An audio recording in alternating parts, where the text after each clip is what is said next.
अक्षर दुनिया न्यूज में आप सभी का बहुत बहुत स्वागत है। आवश्यकता है मेल फीमेल पंजाबी एंकर एवं मराठी एंकर्स की। कृपया दिए गए ईमेल आईडी पर अपने लेटेस्ट रिज्यूम्स ईमेल कीजिए। धन्यवाद। नमस्कार, स्वागत है आपका अक्षर दुनिया वेब चैनल में और मैं हूं आपके साथ शिप्रा। बुलेटिन की शुरुआत करते हैं कुछ खास खबरों के साथ। आज इंदौर में भारत जोड़ो यात्रा की व्यवस्थाओं को लेकर भारत जोड़ो यात्रा के राष्ट्रीय समन्वयक दिग्विजय सिंह ने बैठक ली। साथ ही पूर्व केंद्रीय मंत्री अरुण यादव, मध्य प्रदेश यात्रा के समन्वयक पीसी शर्मा, चंद्रभान शेखर आदि वरिष्ठ नेता मौजूद रहे। पहले तो बिरसा मुंडा जयंती है। बीजेपी आज गौरव दिवस मना रही है। बीजेपी अभी कुछ समय से लगातार आदिवासियों को ये योजनाएं लागू कर रही है। उनका आना जाना हो गया है महू में भी, और बिरसा मुंडा जयंती भी मना रही है। जी आज उस महान स्वतंत्रता संग्राम सेनानी जिसने ब्रिटिश हुकूमत के छक्के छुड़ा दिए, आदिवासियों के संघर्ष में जीवन बिताया, या तपस्या की यातनाएं सही, बिरसा मुंडा जी के जयंती पर आज हमने स्मरण करते हैं। और साथ में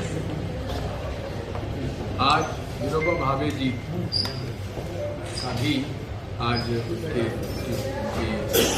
देहांत हुआ था, उन्हें भी हम स्मरण करते हैं। विनोबा भावे भूदान मूवमेंट में 50,000 किलोमीटर से ज्यादा पैदल चले। आज तक उनका ये रिकॉर्ड कोई नहीं तोड़ पाया, जहां उन्होंने लाखों एकड़ जमीन लाखों गरीबों को बांटी है और बड़े बड़े लैंड होल्डर से बिना किसी नियम कानून के केवल लोगों से मांगी और उन्होंने दी। आज उन्हें भी हम स्मरण करते हैं। जहां तक भाजपा का सवाल है, ये आयोजनों में ज्यादा विश्वास करते हैं। इवेंट मैनेजमेंट के मामले में अडवाणी जी ने खुद ने कहा था कि नरेंद्र मोदी जी इवेंट मैनेजमेंट में बहुत ही माहिर हैं। कोविंद जी अनुसूचित जाति के राष्ट्रपति बने। मोदी जी ने उनकी सरकार में अनुसूचित जाति के कौन से नियम, कानून और योजनाएं बनाई, हमें बता दें। 5 साल कोविंद जी अध्यक्ष रहे। दलित कौन सा हित किया, इस देश के करोड़ों दलितों का कौन सा हित किया राष्ट्रपति जी ने, हम जानना चाहते हैं। आज श्रीमती द्रौपदी मुर्मू जी, हमें इस बात का गर्व है कि मैं राष्ट्रपति। विधानसभा नेता प्रतिपक्ष गोविंद सिंह का फिर से विवादित बयान सामने आया है। उन्होंने प्रद्युम्न सिंह तोमर के लिए कहा है कि वह मेरे छोटे भाई हैं। मैं उनसे कई बार कह चुका हूं कि आप मंत्री हैं, आदेश दे, खुद नाले में ना उतरे। अब सवाल इस बात का है, अब ग्वालियर के हैं और ग्वालियर में बगल में वो है मानसिक चिकित्सालय, मेंटल हॉस्पिटल, तो उसका भी थोड़ा बहुत असर हो जाता है।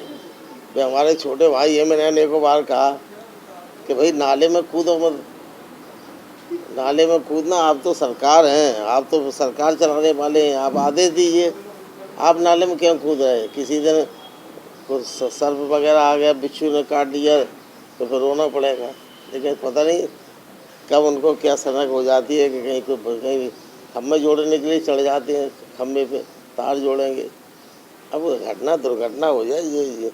तो इसलिए मुझे तो यही लगता है कि मेंटल हॉस्पिटल के विधानसभा क्षेत्र में उसका कुछ प्रभाव उन पर हो गया है। गृह मंत्री नरोत्तम मिश्रा का बयान सामने आया है। उन्होंने राहुल गांधी की भारत जोड़ो यात्रा को लेकर कहा कि ये टुकड़े टुकड़े गैंग के सरगना कन्हैया कुमार की ब्रांडिंग के लिए की जा रही है। साथ ही उन्होंने कई सारे मुद्दों पर भी चर्चा की। राहुल गांधी की लोकप्रियता कन्हैया कुमार तक आ गई है, स्पष्ट तो बोला उन्होंने। तो बगल में उनके साथी बैठे थे राहुल गांधी के गुरु, वो माथा पकड़े थे। अब आप लोग इससे अंदाजा कर लीजिए, प्रेस कॉन्फ्रेंस बुला के अगर कन्हैया कुमार से, टुकड़े टुकड़े गैंग के सरगना से, वैसे राहुल गांधी सबसे पहले मिलने जेएनयू में इसी टुकड़े टुकड़े गैंग। मुझे लगता है कि राहुल बाबा और कमलनाथ जी कांग्रेस की सुपारी लिए हुए, ये निपटा के मानेंगे कांग्रेस को। देखो राहुल गांधी जी, मैंने अभी जैसे बोला था, बहुमत हमको मिलने वाला था, वो जाएंगे तो 2/3 पे पहुंच जाएंगे। जितना भाजपा को योगेंद्र यादव जी उनकी पदयात्रा में साथ चल के आ रहे हैं, तो इन्होंने विद्वता का पैरामीटर भी लगाया होगा ना उनमें। राहुल गांधी की भारत जोड़ो पदयात्रा 20 नवंबर को मध्य प्रदेश में आएगी। इस यात्रा के लिए कांग्रेस जोर शोर से तैयारियां कर रही है। यह यात्रा 20 नवंबर को करौली बॉर्डर के पास से मध्य प्रदेश में एंटर होगी। यहां 13 दिन मध्य प्रदेश में ये यात्रा रहेगी। ये सब इधर उधर की बातें हैं। सिंपल है कि 20 तारीख को प्रवेश करेंगे मध्य प्रदेश में। जो बॉर्डर है महाराष्ट्र मध्य प्रदेश करौली जगह है, कमलनाथ जी के नेतृत्व में वहाँ सभी विधायक उनका स्वागत करेंगे, इस्तेमाल करेंगे। और फिर जो बुरहानपुर में नाइट स्टे है, 20 तारीख को नाइट स्टे करेंगे। 21 का रेस्ट डे है, 22 का रेस्ट डे और किया गया है कि उनको गुजरात जाना है 22 तारीख को। तो कुल मिला के 23 से यथावत हमारा जो पदयात्रा राउंडिंग शुरू हो जाएगी। और ये 26 को जो था उसमें वो डेट फर्क हो सकती है, पर 26 को वहाँ पहुँचने का है। बाबा साहब अम्बेडकर जी की जन्मस्थली वहाँ पे, वहाँ प्रणाम करेंगे। और फिर 27 को इंदौर और 30 को मोस्टली महाकाल जी के दर्शन करके वहाँ जनसभा होंगे। और 3 के बजाय 4 हो सकती है कि अब जो राजस्थान में प्रवेश करेगी, जो विदाई यहाँ से दी जाएगी, वो 4 को हो सकती है। प्रदेश की मूल करनी सेना का आज राष्ट्रीय करनी सेना में विलय हो गया है। इस दौरान मीडिया से चर्चा में राष्ट्रीय करनी सेना के अध्यक्ष ने कहा कि आज दोनों सेना का एक दूसरे में विलय हुआ है। आज की इस बैठक में आप सभी बहुत अल्प समय की सूचना के पश्चात भी पधारे, इसलिए आप सभी का बहुत बहुत धन्यवाद। आज की यह बैठक एक अति महत्वपूर्ण विषय को लेकर है।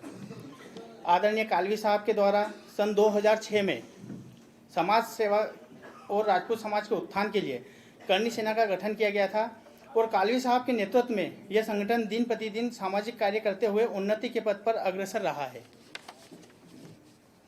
कालांतर में करनी सेना के विघटन होकर कुछ अन्य संगठनों का भी निर्माण हुआ, परंतु श्री राजपूत करनी सेना मूल अपने अथक परिश्रम व संपूर्ण भाव से समाज सेवा का कार्य करती रही। वह बिना किसी व्यक्तिगत लाभ या राजनीतिक लाभ या सामाजिक लाभ या किसी लालसा के श्री राजपूत करनी सेना मूल के समस्त पदाधिकारी और कर्मठ कार्यकर्ता समाज हित में कार्यरत रहे। जब मैंने इस संगठन की बागडोर संभाली थी, तब कई सारी परेशानियां थी जिनका सामना मैंने पूरी दृढ़ता से किया। वह संगठन को बेहतर बनाने के लिए सदैव प्रयत्नशील रहा, परंतु वर्तमान समय में समाज के युवा वर्ग एक प्रबुद्ध जनों के द्वारा व्यक्तिगत रूप से, सामाजिक रूप से एवं सोशल मीडिया पर कई बार यह मांग उठाई जाती है कि दोनों संगठनों को एक होकर समाज हित में कार्य करना चाहिए। कहीं ना कहीं यह मांग सही भी है। एकता में शक्ति होती है, यह बिखराव हमेशा कमजोर होता है। समाज की एकता और अखंडता के लिए त्याग और बलिदान करने के लिए राजपूत समाज सदैव तैयार रहा है। मैंने अपने पूर्वजों के अनुभव से यह सीखा है कि समाज निर्माण में त्याग व बलिदान की अति आवश्यकता है। इसलिए मेरा व्यक्तिगत मत भी यही है कि समस्त संगठनों को एक होकर कार्य करना चाहिए, जिससे हमारी शक्ति के आगे सरकार को भी झुकना पड़े। इस हेतु पूर्ण प्रयास भी किया गया, वह बैठक का आयोजन भी किया गया। श्री राष्ट्रीय राजपूत करनी सेना मध्य प्रदेश के प्रदेश अध्यक्ष जीवन सिंह जी शेरपुर के द्वारा एक प्रस्ताव सोशल मीडिया के माध्यम से रखा गया, जिसे हमारे संगठन के सकारात्मकता के साथ स्वीकारा व दोनों संगठनों की एकता के लिए प्रयास किया। परंतु उस बैठक में हमने जीवन सिंह जी के त्याग के भाव को स्वीकार करते हुए उन्हें हमारे संगठन के साथ जुड़ने का प्रस्ताव दिया, परंतु श्री राष्ट्रीय राजपूत करनी सेना के पदाधिकारियों द्वारा कहा गया कि वो न तो भोपाल कार्यक्रम की तिथि में कोई बदलाव करने को तैयार है और ना ही हमारे संगठन के साथ जुड़ने को तैयार है। श्री राष्ट्रीय राजपूत करनी सेना के पदाधिकारियों के द्वारा हमें प्रस्ताव दिया गया कि हम उनके संगठन के साथ जुड़ जाएं, जबकि पहले त्याग व समर्पण की बात जीवन सिंह जी के द्वारा ही की गई थी। यदि हम उनके संगठन के साथ जुड़ते हैं तो उन्हें यह स्वीकार है कि उनके द्वारा मांग रखी गई हम श्री राजपूत करनी सेना मूल को श्री राष्ट्रीय राजपूत करनी सेना में विलय कर दें। मूल के द्वारा प्रयास भी किया गया, परंतु उसमें पूर्ण रूप से सफलता हमें मध्य प्रदेश में प्राप्त नहीं हुई। समाज की मांग और राजपूत समाज की एकता व अखंडता को ध्यान में रखते हुए श्री राजपूत करनी सेना मूल के समस्त कार्यकारिणी सदस्यों एवं प्रमुख पदाधिकारियों ने इस विषय पर गहन चिंतन किया और समाज की एकता व अखंडता को प्राथमिकता देते हुए समाज जन के आग्रह को आदेश मानते हुए इसे सिरोधार्य करते हुए निर्णय लिया कि श्री राजपूत करनी सेना मूल मध्य प्रदेश की समस्त कार्यकारिणी का विलय श्री राष्ट्रीय राजपूत करनी सेना मध्य प्रदेश में कर दिया जाए। श्री राजपूत करनी सेना मूल की मध्य प्रदेश इकाई का पूर्ण रूप से विलय आज दिनांक 15 नवंबर 2022 से श्री राष्ट्रीय राजपूत करनी सेना में किया जाता है और इसमें प्रदेश अध्यक्ष समस्त प्रदेश की कार्यकारिणी, जिले व संभाग की कार्यकारिणी व प्रत्येक कार्यकर्ता की सहमति प्रदान की जाती है। साथ ही यह आशा और उम्मीद है कि श्री राष्ट्रीय राजपूत करनी सेना के नेतृत्व में दोनों संगठनों की एकता समाज में सफलता के नए आयाम स्थापित करेगी। इसी आशा और विश्वास के साथ में मैं श्री प्रताप सिंह चौहान श्री राजपूत करनी सेना मूल मध्य प्रदेश के प्रदेश अध्यक्ष होने के नाते यह विलय पत्र श्री राष्ट्रीय राजपूत करनी सेना के राष्ट्रीय कार्यकारिणी व राष्ट्रीय अध्यक्ष जी के समक्ष प्रस्तुत कर रहा हूँ। और फिलहाल बुलेटिन में इतना ही। आप बने रहिए अक्षर दुनिया वेब चैनल के साथ। अभी के लिए मुझे दीजिए इजाजत। नमस्कार। मध्य प्रदेश की खबरों के बाद अब आप देख सकते हैं महाराष्ट्र से नागपुर की खबरें अक्षर दुनिया वेब चैनल के साथ। तो जल्दी जाइए और सब्सक्राइब कीजिए अक्षर दुनिया वेब चैनल।